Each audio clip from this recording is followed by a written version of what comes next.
2016 में ही मेरे भाई का एक बहुत मेजर ऑपरेशन हुआ जिसमें उसकी किडनी भी रिमूव हो गई और डॉक्टर्स ने हमें बोला कि अब आपके पास 6 महीने या 2 साल का ही वक्त है। तब मैंने मेरी पहली बार लाइफ में महसूस करा कि पैरों तले ज़मीन खिसकना किसे कहते हैं। मेरे ब्रदर का जाने का दुख, मेरी फैमिली को संभालना मुझे और मेरी प्रेगनेंसी को भी, और उसके साथ पढ़ाई करना बहुत मुश्किल था। पर मेरा 2018 में नहीं हो पाया। जब 2019 में मैंने सोचा कि मुझे वापस अटेम्प्ट देना चाहिए, पर बच्चे के साथ पढ़ाई करना और इतने छोटे बच्चे के साथ बहुत मुश्किल हो गया था कि बच्चे के साथ पॉसिबल नहीं है। मुझे मेरे बच्चे को मम्मी पापा के छोड़ना ही पड़ेगा। बट अनफॉर्चुनेटली कोविड आ गया और पीजीज़ खाली करने पड़े। मुझे वापस मेरे घर जाना पड़ा और वहीं रह के पढ़ाई करनी पड़ी। बहुत बार पढ़ते टाइम मैं डीमोटिवेट हो जाती थी। बहुत बार मैं रोने लग जाती थी कि मुझे नहीं पढ़ना है, मुझे मेरी फैमिली के साथ टाइम स्पेंड करना है। फिर 2020 में जब मेरा नहीं हुआ और इतने सारे अटेम्प्ट्स के बाद नहीं हुआ, तो मुझे लगा कि अब मुझे गिव अप कर देना चाहिए। कर देना चाहिए। Hello everyone, I am Shalini Shekhawat. I have secured All India Rank 8 in Indian Statistical Services 2022 conducted by UPSC. This was my 5th attempt and इस वीडियो से मैं यह बताना चाहती हूँ कि मुझे इतने अटैम्प्ट्स लगे तो उसमें क्या क्या प्रॉब्लम्स मैंने फेस करी और कैसे मैंने वो सारी चीज़ें ओवरकम करी। मुझे लगता है कि कहीं ना कहीं ये वीडियो आप सभी लोगों को हेल्प करेगा अपने प्रॉब्लम्स को साइड में रख के अपने एम को अचीव करने के लिए।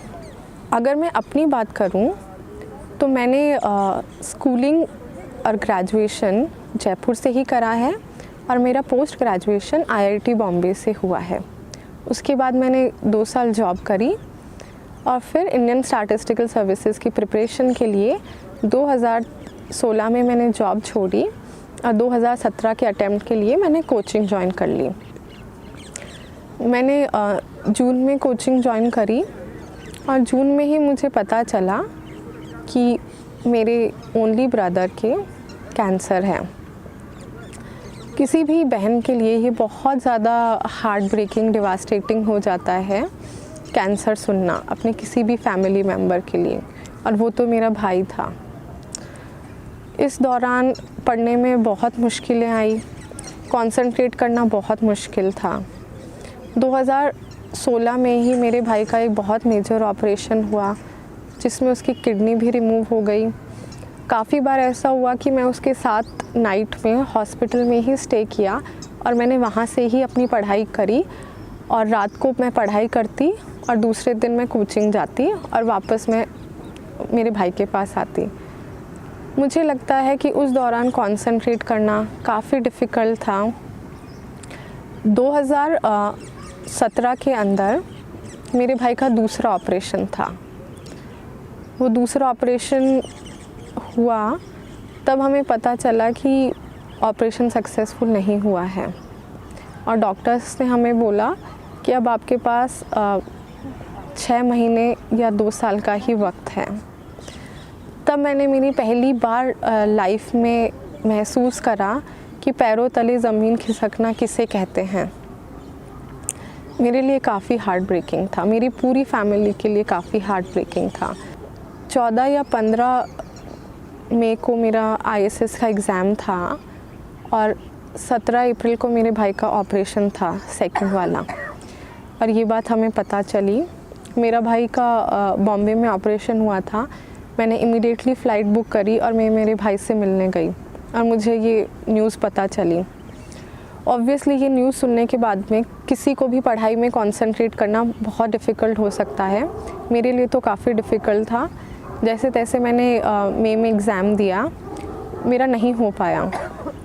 उसके बाद में मेरा भाई के काफ़ी कीमोथेरेपीज़ हुई, रेडियोथेरेपीज़ हुई, उसकी हेल्थ डिटेरियोरेट होती गई। बट एक चीज़ वो मुझे कॉन्स्टेंटली बोलता था कि Shalini, you continue your studies, don't waste your time. वो मेरे लिए काफ़ी मोटिवेटिंग रहा। साथ में मेरे हस्बैंड, मेरी फैमिली का तो सपोर्ट था ही, बट वो जो टाइम था वो काफ़ी हार्ट ब्रेकिंग था, काफ़ी पेनफुल था। पेशेंट के लिए तो होता ही है, फैमिली के लिए भी होता है। दिसंबर में मेरे भाई मुझे, हम सभी को ये दुनिया छोड़ के चले गए। उस दौरान किसी भी बच्चे के लिए अपने माता पिता को रोते हुए देखना बहुत मुश्किल होता है। मेरे लिए तो बहुत मुश्किल था। पढ़ाई के बारे में सोचना भी मुझे नहीं लगता कि पॉसिबल था मेरे लिए। अगले साल जून में मेरा एग्ज़ाम था और मैं प्रेग्नेंट भी थी। प्रेगनेंसी अपने आप में एक डिफ़िकल्ट फेज़ होता है। उसमें कंसंट्रेट करना, खुद की हेल्थ को मेंटेन करके रखना काफ़ी डिफ़िकल्ट रहता है। मेरे ब्रदर का जाने का दुख, मेरी फैमिली को संभालना मुझे, और मेरी प्रेगनेंसी को भी, और उसके साथ पढ़ाई करना बहुत मुश्किल था।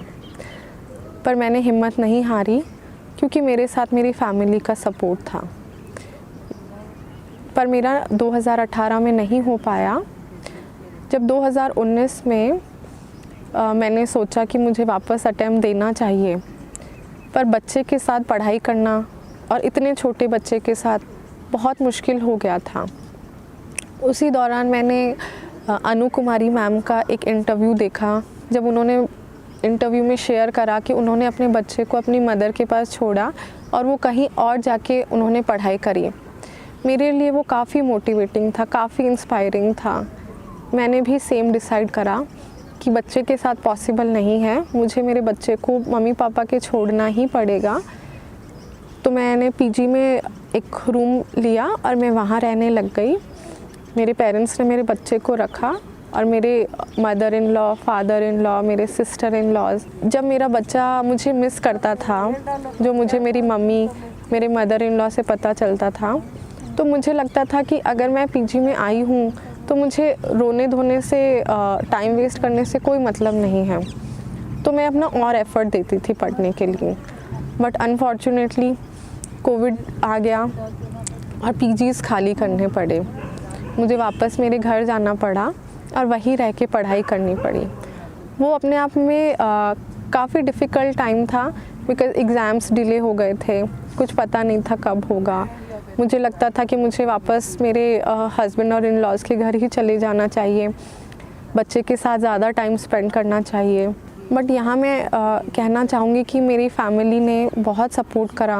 मेरे मदर इन लॉ ने बोला कि नहीं, तुम पढ़ाई करो, सारी चीज़ें होती रहेगी, फैमिली मैनेज हो जाएगी, बच्चा मैनेज हो जाएगा, बट ये टाइम वापस नहीं आएगा।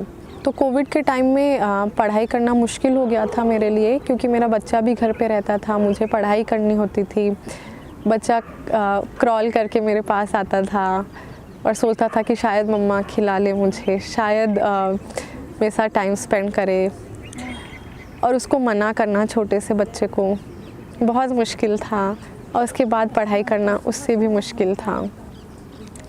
बट मैंने हार नहीं मानी, क्योंकि मुझे लगता है कि अगर आपने कोई सपना देखा है और उसके लिए टाइम लग सकता है, हर्डल्स आ सकते हैं, बट अगर आपकी फैमिली इतना स्ट्रगल कर रही है, बच्चा स्ट्रगल कर रहा है, तो सैड होके अपने एम को नेगलेक्ट करके अपना टाइम वेस्ट करना मुझे नहीं लगा कि ठीक है। तो मैंने तैयारी अपनी कंटिन्यू रखी। फिर 2020 में जब मेरा नहीं हुआ और इतने सारे अटेम्प्ट्स के बाद नहीं हुआ, तो मुझे लगा कि अब मुझे गिव अप कर देना चाहिए। जब 2020 में इंटरव्यू की स्टेज पर आने के बाद में भी मेरा सिलेक्शन नहीं हुआ, तो मैंने अपनी हिम्मत हार दी। मैंने कहा अब मैं इतना वापस स्ट्रगल नहीं झेल सकती हूँ, बच्चे को भी बिल्कुल टाइम नहीं दूँ, फैमिली को भी नहीं दूँ। मुझे लगता था कि अब अगर नहीं हुआ तो मैं क्या करूँगी, इससे अच्छा मैं वापस मेरे कॉर्पोरेट जॉब में ही चली जाती हूँ। मुझे अच्छी भी लगती थी वो जॉब। बट मुझे लगता है कि यहाँ पे जो एक चीज़ मुझे मोटिवेट करी वो ये थी कि मैंने क्यों इतने टाइम स्पेंड करा इस सर्विसेज के लिए, क्यों मुझे इस सर्विसेज में जाना है। मुझे लगता है कि आपके पास अगर रीज़न हो कि ये एग्ज़ाम आपको क्यों देना है, तो मैटर नहीं करता कि ये आपका फर्स्ट अटेम्प्ट है या फोर्थ अटेम्प्ट है। मेरे लिए रीज़न्स बहुत अलग थे। पहला ये था कि मुझे जो इंडियन स्टैटिस्टिकल सर्विसेज के जो ऑफिसर्स काम करते हैं वो काम मुझे बहुत अच्छा लगता था। मुझे लगता था कि कब मैं इन सर्विसेज में जाऊं और मैं भी सेम काम करूं। उसके बाद मुझे लगता था कि गवर्नमेंट जॉब में होके आप बहुत अच्छे से अपनी फैमिली भी मैनेज कर सकते हैं, अपना काम भी मैनेज कर सकते हैं। तो ये मेरे लिए काफ़ी मोटिवेटिंग रहा था कि मुझे क्यों ये एग्ज़ाम अटेम्प्ट करना है, क्यों ये क्लियर करना है। बहुत बार पढ़ते टाइम मैं डीमोटिवेट हो जाती थी, बहुत बार मैं रोने लग जाती थी कि मुझे नहीं पढ़ना है, मुझे मेरी फैमिली के साथ टाइम स्पेंड करना है। ऐसा बहुत बार होता था, बट हर बार मुझे मेरा रीज़न याद आ जाता था कि मैंने क्यों इतना टाइम स्पेंड करा, क्यों मैं करना चाहती हूँ। तो मुझे लगता है कि अगर आपके पास क्लियर रीज़न्स हैं किसी भी चीज़ के लिए तो आप डेफिनेटली वो अचीव कर सकते हैं। बट जब 2020 में 4 साल बाद इतना टाइम स्पेंड करके भी मेरा सिलेक्शन नहीं हुआ तो मैंने फाइनली डिसाइड करा कि अब मैं नहीं करूँगी, एग्ज़ाम मैं नहीं दूँगी, मैं वापस जॉब करूँगी और मैं नॉर्मल लाइफ जीना चाहती हूँ, बच्चे के साथ टाइम स्पेंड करना चाहती हूँ। बिकॉज़ अब मेरा बच्चा स्कूल भी जाने लग गया था। बट उस टाइम मैं ये कहूँगी कि मेरे हस्बैंड और मेरे मदर इन लॉ ने मुझे बस एक चीज़ बोली कि शालिनी इतने सारे अटैम्प्ट्स तुमने खुद के लिए दिए अभी तक, एक लास्ट अटैम्प्ट हमारे लिए दे दो। क्योंकि वो जानते थे कि ये मेरा ड्रीम था। बट मैं बहुत डर रही थी कि क्या होगा अगर मैं वापस फेल हो गई तो मुझे एक जवाब मिला मेरी मदर इन लॉ से, क्या हुआ बेटा, फेल ही तो होगी, क्या फ़र्क पड़ता है। मुझे लगता है अगर आपको आपकी फैमिली इतना सपोर्ट करे, आप में इतना विश्वास रखे तो आप कुछ भी अचीव कर सकते हैं। वो जो एक मोटिवेशन मिलता है, एक इमोशनल स्ट्रेंथ मिलती है, वो बहुत इम्पॉर्टेंट होती है आपके कॉन्फिडेंस के लिए।